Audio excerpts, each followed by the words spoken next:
मानव जायसवाल जी, आज तो ममता दी ने भी कांग्रेस का साथ छोड़ दिया। वो कह रही है हम अकेले लड़ेंगे बंगाल में। क्या कांग्रेस पार्टी बहुत ज्यादा दबाव बना रही है, किसी की सुन नहीं रही क्या क्षेत्रीय दलों की? पहले तो सभी को मेरा बहुत बहुत नमस्कार है अंजना जी। बड़े दिनों बाद आपसे मुलाकात हो रही है जी। लेकिन जहां तक बात है, जो हमने कहा है कि भाई दीदी ने जो कहा है कि भाई आप 300 सीटों में लड़िए, हाँ। ठीक है। सबसे बड़ी बात दीदी ने क्या कहा कि हम भाजपा को हराने के लिए कुछ भी करेंगे, देशद्रोही ताकतों को हराने के लिए हम कुछ भी करेंगे, देश को बचाने के लिए दीदी ने जो संकल्प लिया है, जो बंगाल ने जो रास्ता दिखाया है, जो पूरे देश को 2021 2 मई दीदी छा गई के नारे से ऊर्जित किया है, हम उस पे हम प्रतिबद्ध हैं और हम काम कर रहे हैं। कांग्रेस तो बहुत बड़ी पार्टी है, कांग्रेस को चिंतन करना होगा, उनके लिए बहुत जरूरी भी है। और हमने बार बार बोला है कि भाई हमको Congress, TMC, DMK, JDU, RJD से मतलब नहीं है।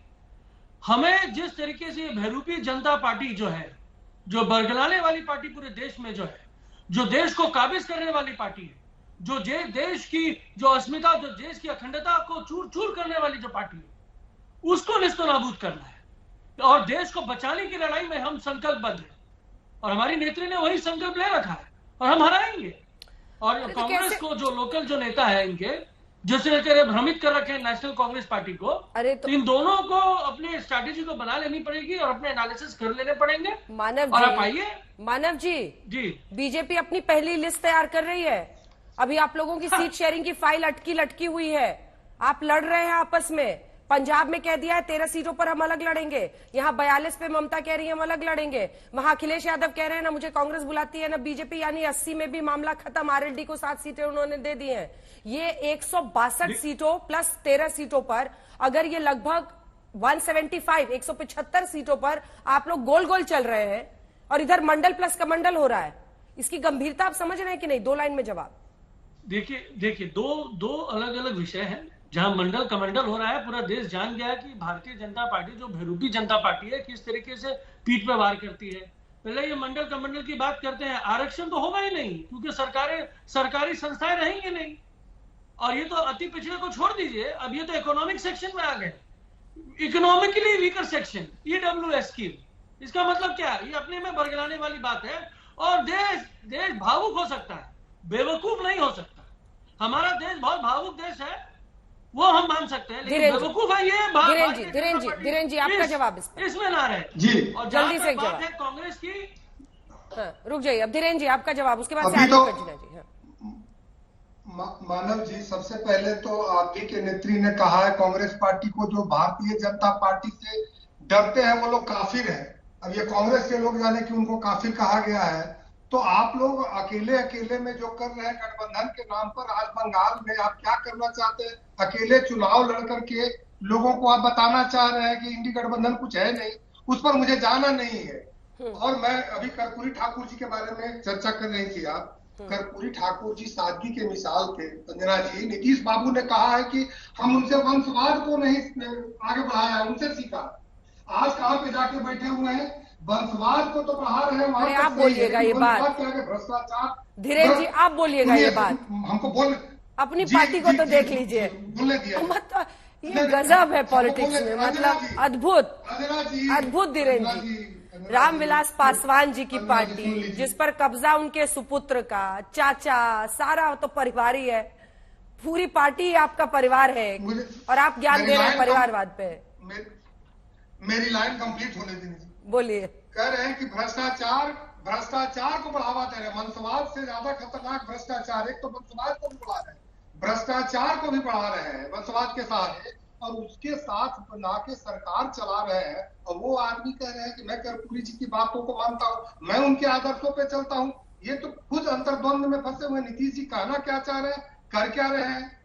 मुझे ये कहना है कि पहले अगर नीतीश कुमार जी स्वामी जयंती पर श्रद्धांजलि अगर दी गई है, जन नायक कर्पूरी ठाकुर जी को उनके चरणों में सभा सुमन अगर प्रधानमंत्री जी ने अर्पित किया है, उस पर भी आरोप लगा रहे हैं दोनों प्रवक्ता बैठ के कि देर से क्यों दी गई। देर से इसलिए दी गई नहीं कि दी गई इसके लिए बधाई दीजिए, क्योंकि देश का प्रधानमंत्री अति पिछड़ा बना है, इसलिए अति पिछड़ों को इस बार सम्मान मिला है और उनकी शताब्दी पे मिला है। कंचना यादव, इस पर आपका जवाब। अगर पहले दे देते, इस पर आपका जवाब। जो आखिरी बात उन्होंने कही है। धीरेन्द्र शास्त्री जी और प्रेम शुक्ला जी, आपको याद होगा कि जब कर्पूरी ठाकुर जी ने सबसे पहले आरक्षण दिया था तो आप ही के नेता, जनसंघ के नेता कहा करते थे कि कर्पूरी ठाकुर वापस जाओ और छुरी लेकर बाल बनाओ। अरे ये आपके नेता कहे हुए हैं सर, और आज आप बड़े हितैषी हो गए हो। दरअसल आप पे जो प्रेशर है ना, आपने जो बोला कि मंदिर राम पर जो आपने बोला कि 400 पार, वो आपको समझ में आ गया।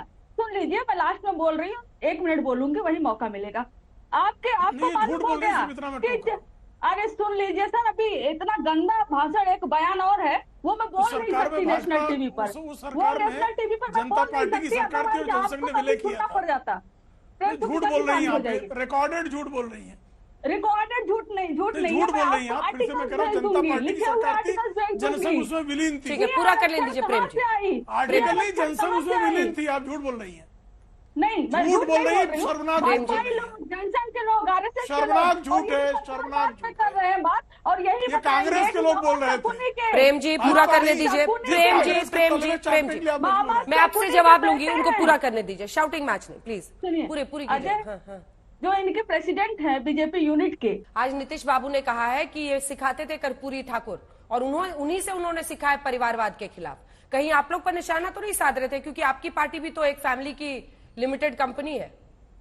देखिए, लिमिटेड कंपनी कब बोलते हैं, जब हम दो हमारे दो होते हैं। लेकिन राजद का एक एक कार्यकर्ता, एक एक नेता राजद परिवार का फैमिली है, इसको परिवारवाद नहीं कहते। यहाँ पर बैठे धीरेन्द्र शास्त्री जी मुस्कुरा रहे, बताइए कि हम दो हमारे दो आर्मी इनके पास है या नहीं, या तो फिर जो हम के चला रहे हैं हम तो हमारे तो वो लोग हैं या नहीं। तो ये जो भारतीय जनता पार्टी के जो प्रोडक्ट हैं, वहां पर जो परिवारवाद है वो परिवारवाद नहीं होता। हमारे यहाँ हर एक कार्यकर्ता राजद का फैमिली है, वो परिवारवाद नहीं है। बीजेपी वाले अपने घर में झांक ले, अपने थोड़े प्रोडक्ट पे जो है नजर फैलाए और इनको समझ में आ जाएगा परिवारवाद क्या होता है। जवाब दीजिए रविशंकर जी भी अब जवाब। भ्रष्टाचार में सजाए आता है। देखिए किस तरह से सफेद झूठ आपके चैनल पे बोला जा रहा है, किस तरह से सफेद झूठ अभी राजद की प्रवक्ता ने बोला। कर्पूरी ठाकुर के बारे में इस तरह के अपमानजनक नारे कांग्रेस लगाती थी, जिसके लालू प्रसाद यादव लंबे समय से पिछलग्गू बने पड़े हैं। भारतीय जनसंघ जो है उसने जनता पार्टी में स्वयं का विलय कर लिया था, और कर्पूरी ठाकुर की जो सरकार थी उसमें जनसंघ शामिल थी। कर्पूरी ठाकुर के निर्णय में जनसंघ पूरी तरह से शामिल थी। हमने कभी उनके विरोध में नारा नहीं लगाया। हाँ, कांग्रेस के लोग लगातार नारे लगा रहे थे, और लालू प्रसाद यादव जब बीमार पड़े थे कर्पूरी ठाकुर, तो उनको जीप भी नहीं उपलब्ध कराया था कि मेरी गाड़ी में उपलब्ध डीजल नहीं है। तो लालू प्रसाद यादव ने जिस तरह से कर्पूरी ठाकुर कर्पूरी ठाकुर को भारत रत्न देने की एक बार मांग श्रीमान लालू प्रसाद यादव ने लंबे समय तक कांग्रेस के अलाई रहे। कर्पूरी ठाकुर को भारत रत्न दिया जाए, एक बार मांग करने में क्या कष्ट था इनको। 2004 से 2014 की सरकार में लगातार श्रीमान लालू प्रसाद यादव श्रीमती सोनिया गांधी के संयुक्त प्रगतिशील गठबंधन सरकार के पहले सरकार में शामिल थे, बाद में बाहर से समर्थन दे रहे थे। एक पत्राचार की प्रति मुझे ये दिखा दें कंचना जी, जिसमें श्रीमान लालू प्रसाद यादव ने आदरणीय कर्पूरी ठाकुर जी के लिए भारत रत्न की मांग की हो, क्यों नहीं की। और जब जीप कर्पूरी ठाकुर जी बीमार थे, उनको जीप चाहिए थी, तो कर्पूरी ठाकुर जी को जीप देने से लालू प्रसाद यादव ने यह कहकर इनकार कर दिया था कि मेरी गाड़ी में जो है डीजल नहीं है। तो लालू प्रसाद यादव ने क्या किया है, कर्पूरी ठाकुर जी के लक्ष्मणपुर बाथे जैसे हत्याकांड किसके कार्यकाल में हुए जी? किसके कार्यकाल में दलितों को जलाया गया, अति पिछड़ों को सताया गया, किसका कार्यकाल था वो? किसके कार्यकाल में जो है छोटा सा जवाब कंचना जी, मुझे जाना है उदित जी के जंगल राज में तब्दील किया गया। 2 लाइन का जवाब। आपने कब चिट्ठी लिखी कि कर्पूरी ठाकुर जी को भारत रत्न दिया जाए? अगर है तो दिखा दीजिए। मेरे पास चिट्ठी है और मेरे पास पूरा सबूत है। और पिछले जो शताब्दी समारोह मनाया जा रहा था, वहां पर प्रधानमंत्री नरेंद्र मोदी जी थे, तो वहां पर तेजस्वी जी ने बोला था कि हम आग्रह करते हैं प्रधानमंत्री नरेंद्र मोदी जी से कि भारत रत्न दिया जाए। और आपको क्या मालूम है सर, और सबसे पहले डॉक्टर B.R. अम्बेडकर जी को भारत रत्न वीपी सिंह सरकार में मिली थी। आप लोगों ने क्या किया? पूरे 10 साल में आप लोगों ने क्या किया? जब लगा कि ये जो और बिहार में जो नीतीश सरकार ने जो आरक्षण बढ़ाया यहाँ पे भारी पड़ गया। आपको मालूम था कि 40 सीट में 1 सीट पर आप नहीं निकाल पाओगे, तो मजबूरन आपने ऐलान किया कि कर्पूरी ठाकुर को हम भारत रत्न दे रहे हैं। अरे कुछ तो इज्जत अपनी रख लीजिए, काहे झूठ बोल रहे इतना नेशनल टीवी पर बैठ के। नमस्कार। ठीक है प्रेम जी, छोटा सा जवाब। देखिए, बी.आर. आम्बेडकर को भारत रत्न देने का उस सरकार को भाजपा का समर्थन था। Doctor B R. आम्बेडकर का अपमान जो है कांग्रेस ने किया था। जिस कांग्रेस के आप पिछलग्गू हैं, उनके पार्थिव को यहाँ पर दिल्ली में जो है उनकी समाधि नहीं बनने दी गई। उनका पार्थिव जो है मुंबई भेज दिया गया। उनके जो है पंच तीर्थों को बनाने का काम नहीं किया गया। अम्बेडकर जी तक आ गई है। डॉक्टर बाबा साहब आम्बेडकर को जो है अंतिम वक्तव्य भी संसद में नेहरू जी ने नहीं देने दिया। ठीक है, अब बात बी.आर. अम्बेडकर जी तक आ गई है, तो क्या कांग्रेस उनके विरोध में थी? इसका भी जवाब दीजिए। और दूसरा प्रश्न का दूसरा हिस्सा कि अगर वो वाकई मंडल प्लस कमंडल कर रहे हैं, तो आपके पास कास्ट सेंसस बोलने के अलावा तो कोई रणनीति दिखती ही नहीं है। राजस्थान में भी आपने मैनिफेस्टो में डाला, एमपी में भी डाला, जनता पर कोई असर तो हुआ नहीं। दोनों प्रश्नों का जवाब। देखिए, ये बीजेपी वाले बाबा साहब डॉक्टर अंबेडकर के शुभचिंतक बने तो आश्चर्य होता है। जो उन्होंने वर्ण व्यवस्था को तोड़ने की लड़ाई लड़ी, जब देखा कि वर्ण व्यवस्था टूट नहीं सकती, हिंदू धर्म में सुधार नहीं हो सकता, वो हिंदू धर्म को ही छोड़ दिया। ये डॉक्टर अंबेडकर के विचार से इनका विचार मेल खाता है, एक बात। दूसरी बात यह है मजबूरी। थॉट ऑफ पाकिस्तान 100% अगर नीतीश जी इनके साथ होते तो नीतीश जी तो भी ये न पुरस्कार भारत रत्न न देते, तो भी ये न देते। आज वो 40 से 41 सीट का मामला है, फंसा हुआ है। तो ये कर्पूरी जी के और उनके विचारों से मोहब्बत नहीं करते हैं, उनसे नफरत ही करते हैं। बल्कि वोट से आज इन्हें चाहिए वोट के खातिर ये कर रहे हैं। और ये कह रहे हैं कि आरजेडी और नीतीश कुमार जी को आलोचना कर रहे हैं। तो क्या ये कर्पूरी ठाकुर के वारिस ये हैं? ये तो विरोध में रहे हैं। वारिस चाहे कुछ कमी हो या अच्छाई हो, वारिस तो आरजेडी ही है और जनता दल यू है। और कर्पूरी ठाकुर जी की लड़ाई ही सामाजिक न्याय लड़ाई की है।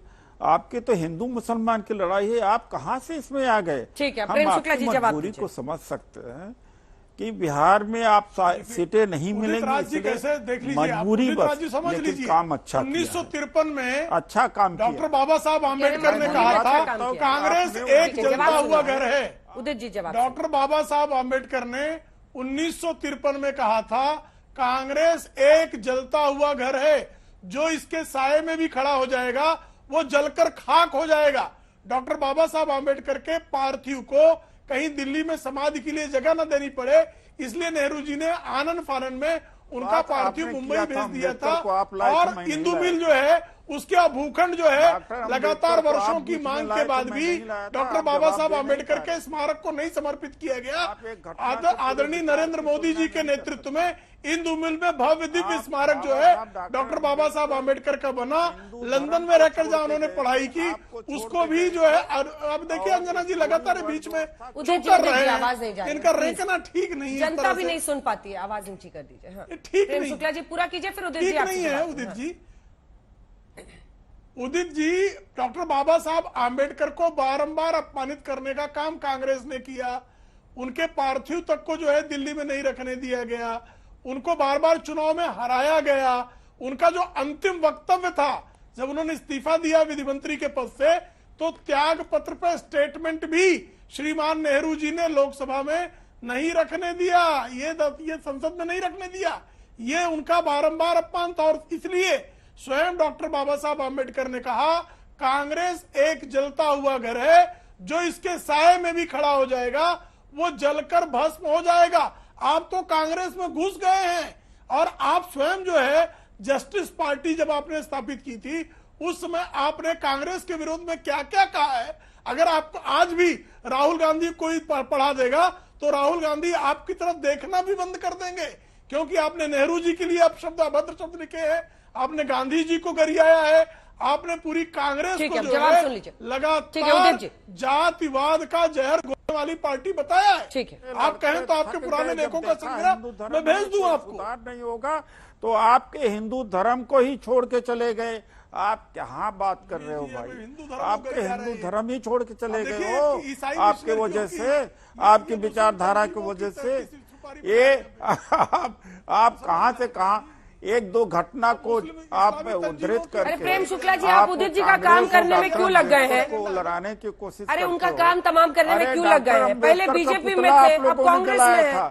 संविधान की प्रति जलाई थी। गोलवलकर ने डॉक्टर अम्बेडकर को कहा था कि ये संविधान ये उदित राज ने दूसरे क्या-क्या देशों गालियां कांग्रेस को के दी हैं? संविधानों के हिस्से को लेकर के इन्होंने संविधान बनाया। डॉक्टर अम्बेडकर का जितना अपमान आप लोगों ने